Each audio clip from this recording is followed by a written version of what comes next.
வீட்டில் இருந்துக்கிட்டே பார்ட் டைமாக வேலை பார்த்து கை நிறைய சம்பாதிக்கணும்னு ஆசைப்படுற எல்லாருக்குமே ஒரு சூப்பரான சான்ஸ். இந்த ஆஃபரை நீங்கள் கரெக்டாக யூஸ் பண்ணிக்கிட்டீங்கன்னா எந்த ஒரு இன்வெஸ்ட்மெண்ட்டுமே இல்லாமல் வீட்டில் இருந்தபடி உங்களால் நிறைய ஏர்ன் பண்ண முடியும். நம்மளால இதெல்லாம் முடியுமான்னு யோசிக்காம கண்டிப்பாக நம்மளால முடியுங்கிற நம்பிக்கையோட ஆரம்பிங்க. இந்த ஜாபை பண்ணுறதுக்கு நீங்கள் 18 வயசுக்கு மேலே இருந்தாலே போதும். நீங்கள் ஹவுஸ் ஒய்ஃபாக இருக்கலாம், இல்லை காலேஜில் படிச்சுட்டு இருக்க ஸ்டூடெண்ட்டாக இருக்கலாம், ஏன் ஒர்க்கிங் பீப்புள் கூட பார்ட் டைமாக இந்த ஜாபை பார்க்கலாம். அதுக்கு உங்ககிட்ட ஸ்மார்ட் போனும் இன்டர்நெட் கனெக்ஷனும் மட்டும் இருந்தா போதும். வேற எந்த இன்வெஸ்ட்மெண்ட்டுமே தேவையில்லை. இந்த ஜாபை பத்தின இன்னும் நிறைய டீடைல்ஸ் தெரிஞ்சுக்க விரும்புனீங்கன்னா டிஸ்கிரிப்ஷன்ல கொடுத்திருக்க வாட்ஸ்அப் லிங்கை கிளிக் பண்ணி பாருங்க. அங்கேயே உங்களுக்கு தேவையான எல்லா டீடைல்ஸையுமே ப்ரொவைட் பண்ணிருப்பாங்க. இன்னும் எதுக்காக வெயிட் பண்ணிட்டு இருக்கீங்க? இப்ப கிடைச்சிருக்க சூப்பரான சான்ஸை பயன்படுத்தி வாழ்க்கையில முன்னேறுங்க. All the best. Hello everyone, இதில் இந்த நாம செம்ம சூப்பர் கியூட்டான அதே நேரம் ரிவெஞ்ச் கலந்த சைனீஸ் ரொமான்டிக் டிராமா தான் பார்க்க போறோம். அதுக்கு முன்னே இன்னும் நம்ம சேனலுக்கு சப்ஸ்கிரைப் பண்ணாதவங்க சப்ஸ்கிரைப் பண்ணிக்கோங்க. ஓகே, இப்போ நாம இன்னைக்கான எபிசோட்குள்ள போகலாம்.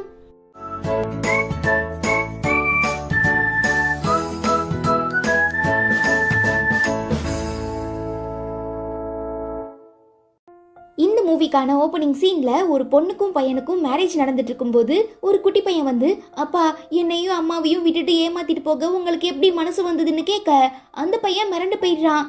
டே யாரா நீ திடீர்னு வந்து என்ன அப்பான்னு கூப்பிடுற, அம்மான்னு சொல்ற, உனக்கு என்ன வேணும்னு கல்யாண மாப்பிள்ள கேட்க, நீங்க தான்ப்பா வேணும், ப்ளீஸ் தயவு செஞ்சு எங்களை விட்டுட்டு போயிடாதீங்கன்னு சொல்லி அளவும் டென்ஷன் ஆகிடுற அந்த கல்யாண பொண்ணு, நீ இவ்வளோ கேடு கேட்டவனா, சே உன்ன மாதிரி ஒருத்தனை கல்யாணம் பண்ணிக்க போறது நினைச்சா எனக்கு ரொம்ப கேவலமா இருக்கு, நீ எனக்கு வேண்டான்னு சொல்லி கல்யாணத்தையே ரிஜெக்ட் பண்ணிட்டு போயிடுறான்.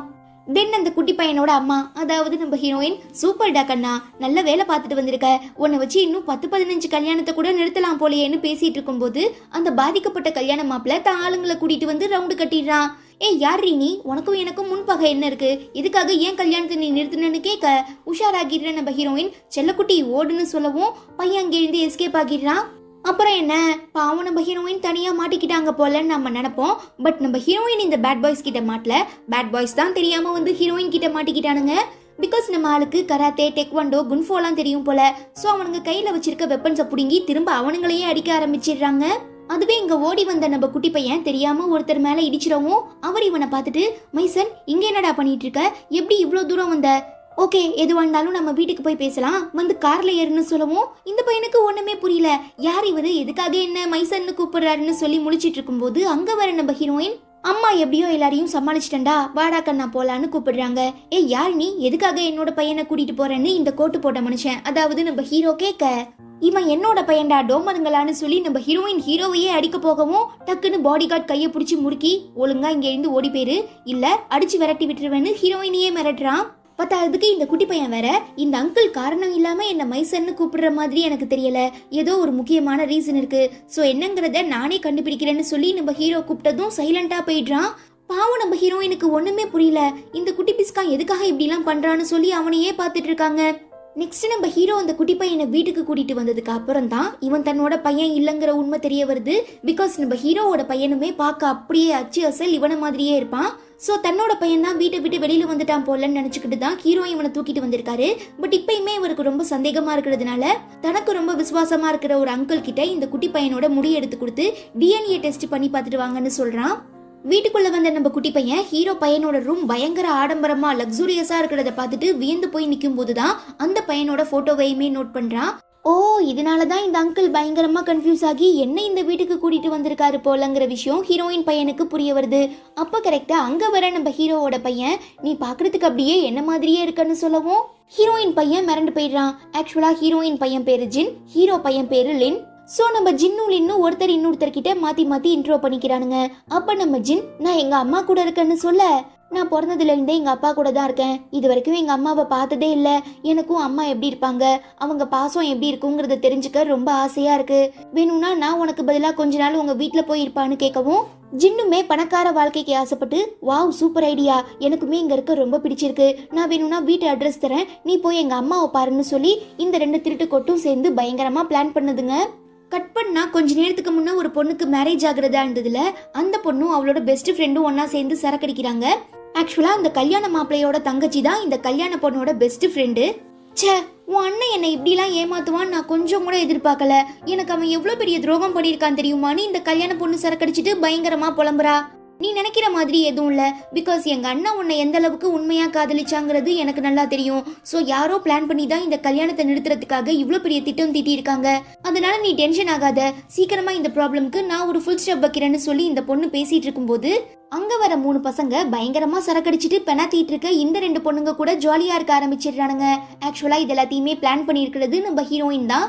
நீங்க பண்ண பாவத்துக்கு இதெல்லாம் ரொம்ப கம்மி, இதுக்கப்புறம் தான் என்னோட ஆட்டமே இருக்குன்னு சொல்லி அவளுங்க 2 பேரும் பசங்க கூட ஜாலியா இருக்கிறத போட்டோ எடுத்துடுறாங்க. அடுத்த நாள் இந்த விஷயம் கல்யாண மாப்பிளையான ஃபேங்கோட அம்மாக்கு தெரிய வரவும் தங்கச்சி லூசிங்க கூப்பிட்டு வச்சு, உனக்கு கொஞ்சம் கூட வெக்கமா இல்ல? நம்ம ஃபேமிலி எவ்வளவு பெரிய ஃபேமிலி, பட் நீ அந்த டிக்னிட்டியை பத்தி கொஞ்சம் கூட கேர் பண்ணாம இப்படி குடிச்சிட்டு கூத்தடிச்சிட்டு வந்திருக்கியான்னு கேட்டு கண்ணா பின்னான்னு திட்டுறாங்க. ஈவன் கல்யாண மாப்பிள ஃபேங்குமே, ஏண்டி உங்க 2 பேருக்கும் வேற எந்த இடமும் கிடைக்கலையா, இங்க போய் இப்படி குடும்ப மானத்தை வாங்கிட்டு வந்திருக்கீங்களேன்னு சொல்லி கத்துறான். செம டென்ஷன் ஆகிற லூசிங் கண்ட்ரோலை மீறி, வாய முர்றா, நான் ஒன்னும் உன்ன மாதிரி ஒரு பொண்ணை லவ் பண்ணி ஏமாத்தி அவளை பிரெக்னென்ட் ஆக்கி குழந்தை கொடுத்துட்டு இன்னொரு பொண்ணை கல்யாணம் பண்ணிக்க போலன்னு சொல்லவும் அண்ணன் தங்கச்சிக்குள்ள பயங்கரமான சண்டை வந்துடுது. ஒரு நிமிஷம் இருடா, எனக்கு என்னமோ உன் மேரேஜை நிறுத்தின அந்த பொண்ணு பாக்குறதுக்கு அப்படியே நம்ம ஃபூ மாதிரி தெரிஞ்சான்னு லூசிங் சொல்ல, எது ஃபூவா? அதுக்கெல்லாம் வாய்ப்பே இல்ல. பிகாஸ் அவ இறந்து போய் 6 வருஷத்துக்கு மேல ஆகுது. சோ எப்படி இறந்து போன ஒரு பொண்ணால திரும்ப உயிரோட வர முடியும்னு ஃபேன் கேக்குறான். இல்ல, எனக்கு ஏதோ ரொம்ப சந்தேகமா இருக்கு. சோ அந்த பொண்ணை பத்தி நான் விசாரிக்க போறேன்னு லூசிங் சொல்றா. கட் பண்ணா இங்க ஒரு முக்கியமான பிளாஷ்பேக். இந்த லூசிங்க்கும் ஃபேங்க்கும் ஃபூன்னு ஒரு ஹாஃப் சிஸ்டர் இருந்திருப்பாங்க. அதாவது இவங்க அப்பா ஃபர்ஸ்ட் ஒய்ஃபோட பொண்ணு. கிட்டத்தட்ட பாக்குறதுக்கு நம்ம ஹீரோயின் மாதிரியே இருப்பாங்க. சோ எங்க இவங்க அப்பா தான் மூத்த பொண்ணு மேல இருக்கிற பாசத்துல குடும்ப ப்ராப்பர்ட்டி சொத்துக்கள் எல்லாத்தையுமே ஃபூ பேர்ல எழுதி வச்சிருவாங்களோன்னு சொல்லி 6 வருஷத்துக்கு முன்னால இந்த லூசிங் ஃபூக்கே தெரியாம அவங்க பார்ட்டிக்கு போயிருக்கும் போது அவங்க குடிக்கிற சரக்குல சம்திங் எதையோ மிக்ஸ் பண்ணிருப்பாங்க. சோ இதனோட விளைவா பார்க்க அப்படியே நம்ம ஹீரோயின் மாதிரி இருந்த ஃபூக்கு யாருன்னே தெரியாத ஒரு ஸ்ட்ரேஞ்சர் கூட 1 நைட் ஸ்டாண்ட் நடந்திருக்கும். அதனால பிரெக்னென்ட் ஆகியிருப்பாங்க. இந்த விஷயம் ஃபூவோட அப்பாக்கு தெரிய வந்ததும் ரொம்ப கோவப்பட்டு அவங்கள கண்ணா பின்னா நடிச்சு, நீ என் குடும்ப பேரையே கெடுத்துட்ட, இதுக்கப்புறம் என் முகத்துல முழிக்காத, என் வீட்டுல இருந்து போன்னு சொல்லி அடிச்சு துரத்திருப்பாரு. பாவம் நம்ம ஃபூ ரொம்ப கஷ்டப்பட்டு தன்னோட பிரெக்னன்சிக்கு யாரு காரணங்கிற உண்மையை கண்டுபிடிச்சு அவரை மீட் பண்ணலான்னு போகும்போது இந்த ஃபேங்கு, அவன் தங்கச்சி லூசிங்கு, அப்புறம் அவன் கல்யாணம் பண்ணிக்க போறதா இந்த பொண்ணு, இவங்க 3 பேரும் பிளான் பண்ணி நம்ம ஃபூவை கொலை பண்றதுக்காக காரை ஏத்திருப்பாங்க. இதனால பயங்கரமா அடிபட்டவங்க உயிருக்காக ரோட்டோரமா போராடிட்டு இருக்கும் போது ஒரு பொண்ணு காப்பாத்திருப்பா. அவங்க தான் நம்ம ஹீரோயின். பட் பார்க்க தன்ன மாதிரியே இருக்கிறதுனால நீங்க யாரு என்னன்னு கேட்டு விசாரிக்கும் போதுதான் ஃபூ நடந்த எல்லா உண்மைகளையும் சொல்லி, இன்னும் கொஞ்ச நேரத்துல எனக்கு எப்படியும் குழந்தை பிறந்துரும், நான் கஷ்டப்பட்ட மாதிரி என் குழந்தை கஷ்டப்படக்கூடாது, சோ இந்த எல்லா விஷயங்களையும் என்னோட பிரெக்னன்சிக்கு காரணமா இருந்த அவர்கிட்ட இன்ஃபார்ம் பண்ணிட்டு எனக்கு பிறக்கிற குழந்தைய அவர்கிட்ட ஒப்படைச்சிருங்கன்னு சொல்லிட்டு ஃபூ இறந்து போயிருப்பாங்க. பட் அன்எக்ஸ்பெக்டடா அவங்களுக்கு 2 குழந்தை, அதாவது ட்வின்ஸ் பிறந்திருக்கும். இப்ப என்ன பண்றதுன்னு தெரியாம நம்ம ஹீரோயின் பயங்கரமா யோசிக்கும் போது அவங்களுக்கு ஒரு விஷயம் ஞாபகம் வருது. சோ அவங்க சின்ன வயசுல வளர்ந்தாங்கள ஒரு ஆர்ஃபனேஜ், அங்க போய் விசாரிக்கும் போதுதான் இந்த மாதிரி நீங்க 2 குழந்தையா பிறந்தீங்க, பட் உங்க ஃபேமிலியால வளர்க்க முடியலன்னு சொல்லி உங்களை இந்த ஆர்ஃபனேஜ்ல விட்டுட்டு உங்க அக்காவை மட்டும் கூட்டிட்டு போயிட்டாங்க. சோ மேபி இப்ப நீங்க ஹெல்ப் பண்ணவங்க உங்க அக்காவா கூட இருக்கலாம்னு சொன்னதுக்கு அப்புறம் தான் நம்ம ஹீரோயினுக்கு தன்னோட பிளாஷ்பேக் என்னங்கிற விஷயமே புரிய வருது. சோ தன்னோட அக்கா ஆசைப்பட்ட மாதிரி ஒரு குழந்தைய அவங்க ஹஸ்பண்டை தேடி கண்டுபிடிச்சு ஒப்படைச்சிருப்பாங்க. இன்னொரு குழந்தைய தான் நம்ம ஹீரோயின் வளர்த்துட்டு இருக்காங்க. அதனாலதான் 6 வருஷத்துக்கு முன்னால ஃபூக்கு பிறந்த 2 குழந்தைங்கள்ல ஒன்னு நம்ம ஹீரோ கிட்ட, அதாவது ஃபூவோட ஹஸ்பண்ட் கிட்டையும் இன்னொன்னு ஃபூவோட தங்கச்சியான ஹீரோயின் கிட்டையுமே வளர்றாங்க. கட் பண்ணா இப்ப பிரசன்ட்ல பிளான் பண்ண மாதிரி நம்ம லின் ஜின்னோட ட்ரெஸ்ஸை போட்டுட்டு ஹீரோயின் வீட்டுக்கு வரவும் தன்னோட குழந்தை தான் வந்துட்டான் போலன்னு சொல்லி ஹீரோயின் அவனை வீட்டுக்குள்ள கூப்பிட்டு ரொம்ப பாசமா பாத்துக்கிறாங்க. அப்படி இருக்கச்ச நம்ம ஹீரோயின் வீட்டு அட்ரஸை கண்டுபிடிச்சு வர ஃபேன், நீ தான் என் கல்யாணத்தை நிறுத்தினது, யாரு நீ, உனக்கும் எனக்கும் என்ன சம்பந்தம், எதுக்காக என் வாழ்க்கையில இப்படி குண்டு வச்சுட்டு போன, இவன் யாரு, உன் பையனா, இவன் தானே என்ன அப்பான்னு கூப்பிட்டது, இருடி உன் கண்ணு முன்னாலேயே இவனை போட்டு தள்ளுறேன்னு சொல்லி அடிக்க வரும்போது கரெக்டா அந்த இடத்துக்கு நம்ம ஹீரோ வந்துடுறாரு. பிகாஸ் நம்ம ஜின்னால ஹீரோயினை விட்டுட்டு தன்னோட அம்மாவை விட்டுட்டு இருந்திருக்க முடியாது. அதனால உண்மை எல்லாத்தையுமே உளறி இருப்பான். அதனாலதான் இப்ப நம்ம ஹீரோ குழந்தைய கூட்டிட்டு ஹீரோயினை பார்க்க வந்திருக்காரு. தென் நம்ம ஹீரோ ஹீரோயின் அட்டாக் பண்றதுக்காக வந்த ஃபேங்க தன்னோட ஆளுங்களை விட்டு அடிச்சு பேக் பண்ணி துரத்தி விட்டுறான். அப்புறம் இவங்க 2 பேரும் இந்த எல்லா விஷயங்களையும் பத்தி தெளிவா பேசுறாங்க. என்னதான் நம்ம ஹீரோ ஜின்னோட அப்பாவா இருந்தாலும் ஹீரோயினால அவனை விட்டு கொடுக்க முடியல. நான் தான் சின்ன வயசுல இருந்தே ஜின்ன பக்கத்துல இருந்து அம்மா மாதிரி பாத்துக்கிட்டேன். சோ அவன் இல்லாம என்னால வாழ முடியாது, ப்ளீஸ் இவனையாவது என்கிட்ட கொடுத்துட்டு போங்கன்னு ஹீரோயின் கெஞ்சுறாங்க. அப்போ உங்களுக்கு என் மேல பாசம் இல்லையாமா, நீங்க இல்லாம நான் இத்தனை வருஷமா எவ்வளவு கஷ்டப்பட்டேன் தெரியுமா, உங்க பாசத்துக்காக எவ்வளவு ஏங்கி இருக்கேன் தெரியுமா, ப்ளீஸ்மா நானுமே உங்க கூட இருக்கேன்னு கேட்டு லின் கதறான். பாவம் நம்ம ஹீரோயினால எதுவுமே ரிப்ளை பண்ண முடியல, ரொம்ப எமோஷனல் ஆகிடுறாங்க. ஈவன் இது நம்ம ஹீரோக்குமே புரியுது. உடனே தன்னோட மேனேஜருக்கு கால் பண்ணி நாளைக்கு எனக்கு லூசிங்கிற பொண்ணு கூட அரேஞ்ச் பண்ணிருக்க பிளைண்ட் டேட்டை உடனே கேன்சல் பண்ணிருங்க, பிகாஸ் நான் எனக்கு ஏத்த மாதிரி ஒரு பொண்ணை தேடி கண்டுபிடிச்சிட்டேன்னு ஹீரோ சொல்ல ஹீரோயின் செம ஷாக் ஆகிடுறாங்க. பிகாஸ் அந்த லூசிங் வேற யாரும் இல்ல, நம்ம ஃபூவோட ஹாஃப் சிஸ்டர் தான். ஸோ இந்த பிளைண்ட் டேட் கேன்சல் ஆன விஷயம் தெரிய வந்ததும் செம்ம கடுப்பாகிற லூசிங்கோட அம்மா அவளை கண்ணா பின்னான்னு அசிங்கமா திட்டி, நேத்து மட்டும் நீ அந்த பசங்க கூட பார்ட்டி பண்ணாம இருந்திருந்தீனா இந்நேரத்துக்கு ஒரு பெரிய வீட்டு மருமகள் ஆகியிருக்கலாம். இப்ப பாரு, அந்த ஹீரோ பையன் திடீர்னு ஒரு பொண்ணை கூட்டிட்டு வந்து தன்னோட ஒய்ஃப்னு சொல்லி நம்ம எல்லாருக்கும் இன்ட்ரோ பண்ணி வைக்கிறதுக்காக பார்ட்டி அரேஞ்ச் பண்ணிருக்கானாமா. அதுக்கு நம்மளையுமே கூப்பிட்டுருக்கான்னு சொல்லி இன்விடேஷனை காட்டி காட்டி கத்துறாங்க. தென் நம்ம ஹீரோ அந்த பார்ட்டியில தன்னோட ஃப்ரெண்ட்ஸ் ஃபேமிலி மெம்பர்ஸ் எல்லாருக்கு முன்னாலையும் ஹீரோயினை தன்னோட ஒய்ஃப்னு இன்ட்ரோ பண்ணி வைக்கிறது மட்டும் இல்லாம ஜின்னையுமே என்னோட பையன்னு சொல்லி இன்ட்ரோ பண்ணி வைக்கிறாரு. என்னதான் இதை கேட்கும் போது எல்லாருக்கும் ரொம்ப வித்தியாசமா இருந்தாலும் வேற வழி இல்லாம எல்லாரும் கிளாப் பண்றாங்க. பட் சமக்கடுப்பாகிற ஹீரோவோட அம்மா அப்பா, மைசன் என்னடா நடந்துட்டு இருக்கீங்க, திடீர்னு ஒரு குட்டி பையனை கூட்டிட்டு வந்து உன்னோட சொந்த குழந்தைன்னு நாங்களுமே டிஎன்ஏ டெஸ்ட் எடுத்து பார்த்து பாசிட்டிவ்னு வந்ததுனால அந்த குழந்தைய ஏத்துக்கிட்டோம். இப்போ என்னன்னா ஒரு பொண்ணை கூட்டிட்டு வந்து உன் பொண்டாட்டின்னு சொல்ற, எப்படி எங்களால இதெல்லாம் ஏத்துக்க முடியும்னு கேட்க, நீங்க ஏத்துக்கிட்டாலும் ஏத்துக்கலைனாலும் இவ தான் என் பொண்டாட்டின்னு சொல்லிட்டு இருக்கும்போது ரொம்ப கோவப்படுற லூசிங்கோட அம்மா ஹீரோயின் அடிக்கிறதுக்காக கை வாங்கவும் டக்குன்னு நம்ம ஹீரோ ஸ்டாப் பண்ணி ஹீரோயின் பலார்னு அந்த அம்மா கண்ணத்துல அரைஞ்சிடுறா. கோவப்படுற லூசிங் ஹீரோயின் அடிக்க வரவும் ஹீரோ தடுத்துடுறாரு. இவன் எவ்வளவு மோசமானவனு தெரியுமா? சில வருஷங்களுக்கு முன்னால யார் கூடயோ ஒன் நைட் ஸ்டாண்ட் ஆகி குழந்தை பெத்துக்கிட்டா, இப்போ உங்களை ஏமாத்துறதுக்காக வந்திருக்கான்னு சொல்ல அந்த பர்சனே நான் தான். 6 வருஷத்துக்கு முன்னால என் கூட தான் ஹீரோயினுக்கு ஒன் நைட் ஸ்டாண்ட் நடந்தது. என் மூலமா தான் அவன் பிரெக்னென்ட் ஆனா. இவங்க 2 பேருமே என் குழந்தைங்க தாங்கிறதுக்கான எல்லா ஆதாரமுமே என்கிட்ட இருக்குன்னு ஹீரோ சொல்ல லூசிங் நம்பாம நம்ம ஹீரோயினை பத்தி ரொம்ப அசிங்கமா கேவலமா திட்டவும், என்ன பத்தி பேச உனக்கு எந்த அருகதையும் இல்ல, பிகாஸ் நீ எவ்வளவு பெரிய தில்லாலங்கடி தெரியுமான்னு சொல்லி நம்ம ஹீரோயின் அங்க எழுந்துட்டு இருக்க எல்லாருக்குமே அன்னைக்கு பசங்க கூட லூசிங்கும் அவன் ஃப்ரெண்டும் சேர்ந்து ஜல்சா பண்ணாங்களே அந்த போட்டோ எல்லாத்தையும் அனுப்பி விட்டுடுறா. அப்புறம் என்ன, லூசிங் மானம் காத்தோட காத்தா கரைஞ்சு போயிடுது. அங்க இருக்கிற எல்லாருமே அவளை ரொம்ப கேவலமா பாக்குறாங்க. நெக்ஸ்ட் வீட்டுக்கு வந்ததுக்கு அப்புறம் கூட ஹீரோவோட அம்மா பயங்கரமா பிரச்சனை பண்றாங்க. பிகாஸ் அவங்களுக்கு நம்ம ஹீரோயினை சுத்தமா பிடிக்கல.